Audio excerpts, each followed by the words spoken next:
You already know exactly what you did wrong in that conversation 3 hours ago. Not roughly, exactly. The tone you used, the half-second pause before you answered, the way their face changed when you said the thing you're now turning over for the 40th time. Most people couldn't tell you any of that about themselves. You can. You've always been able to. And somehow it hasn't made things easier. This is the hidden cost of being highly self-aware, and it's rarely talked about honestly, because the advice everyone gets is the same. Know yourself better. But you already know yourself. That was never the missing piece. Here's the part almost nobody separates out. Self-awareness isn't one skill, it's two, running on different channels. One channel is internal, knowing your own values, your triggers, the patterns underneath your own reactions. The other is external, knowing how you actually land on other people, how you come across in the room you just left. Organizational psychologist Tasha Eurich studied this directly, and the finding is almost uncomfortable in how simple it is. These two channels are only weakly related. Being excellent at reading your own inner world does not mean you're accurately reading how the outer world reads you. You can be the most internally self-aware person in a room and still misjudge, constantly, how you're actually being experienced by the people in it. If that's you, here's what it feels like from the inside. You've done the work, you know your patterns. You could write the essay on your own psychology, and you still walk out of a room unsure whether you came across as thoughtful or distant, warm or intense, and no amount of internal insight answers that question, because it isn't an internal question. That's the channel of one of the costs. Here's channel 2, and it's the one that actually reframes everything. We assume that seeing yourself clearly is the reward. Clarity in, peace out. But some research pushes back on that, and it's worth saying plainly instead of dressing it up.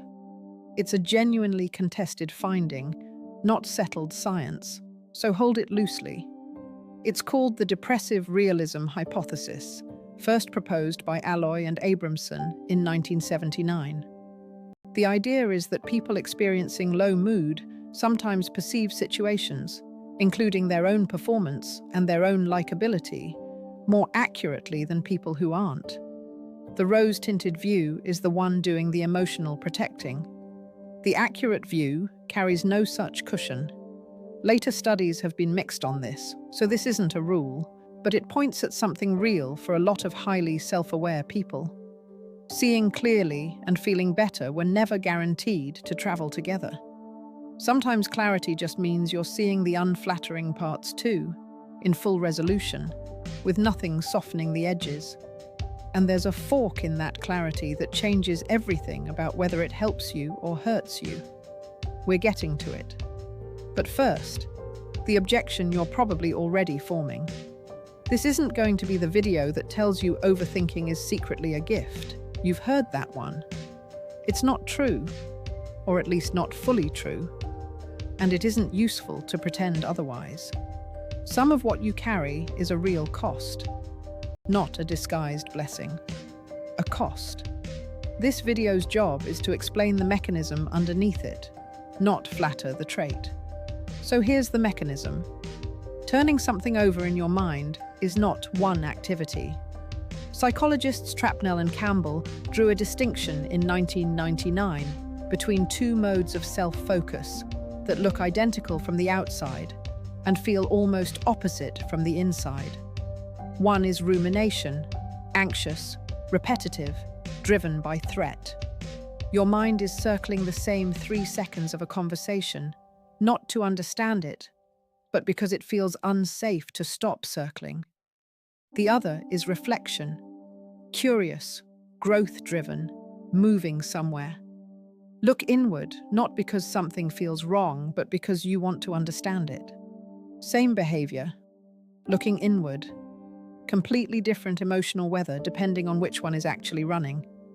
And here's the part that matters most.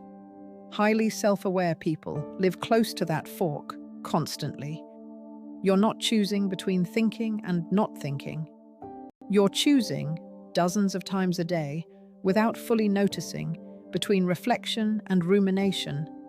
And the version of you that feels exhausted by your own mind is usually the one that's been stuck in the wrong lane, not the one that's thinking too much in some general sense. Which raises the obvious next question. If you're not sure which one you're actually doing, that's worth knowing, because the two modes need completely different responses. The pattern map quiz was built for exactly that kind of question.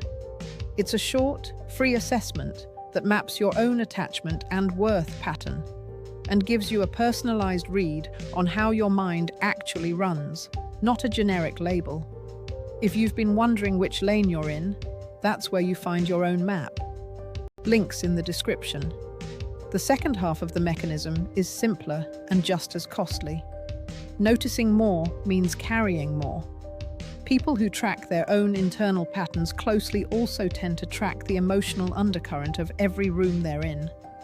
Who went quiet? What that pause meant? Whether the joke landed the way it sounded like it did.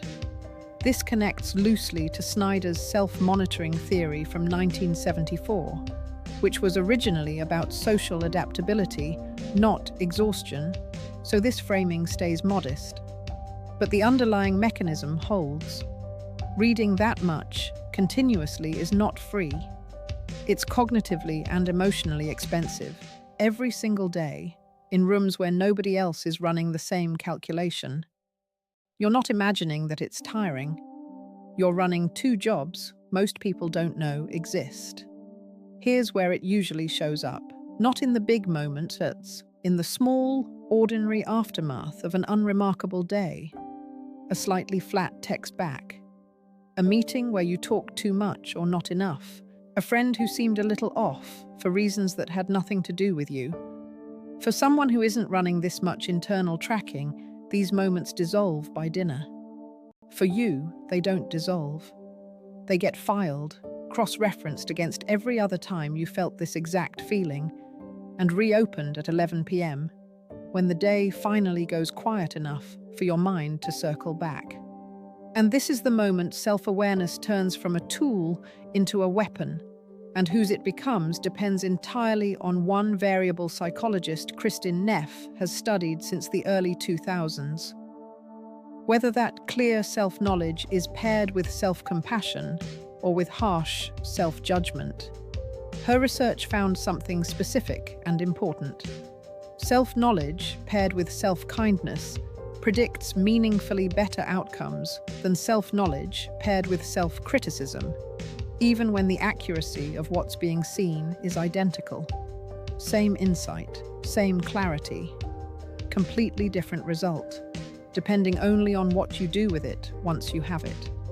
Which means the problem was never that you see too much. The problem is what the seeing gets used for. Self-awareness was never supposed to be the finish line. It was never the destination the advice made it sound like. It's a diagnostic tool, nothing more, nothing less. And if the only thing you've ever used it for is cataloging everything that's wrong with you, then what you've built, very quietly over a long time, is an extremely accurate machine for making yourself miserable. That's not a flaw in you. That's a tool being pointed in the wrong direction. So here's the one thing worth taking from this. The goal was never to see yourself perfectly. It never was. The goal is to see yourself clearly enough to be kind about what you find. That's it. That's the whole shift. Not less clarity. The same clarity, aimed somewhere useful. If this is the kind of thing your mind has been quietly circling for a while, this channel exists to give it somewhere to land. Subscribe, and the next one will already be waiting. Because there's a question this leaves wide open. If looking inward can genuinely run in two opposite directions, reflection or rumination, the next thing worth knowing is which one is actually happening when your own mind won't stop. Is it hurting you, or is it serving you? That's exactly where we're going next.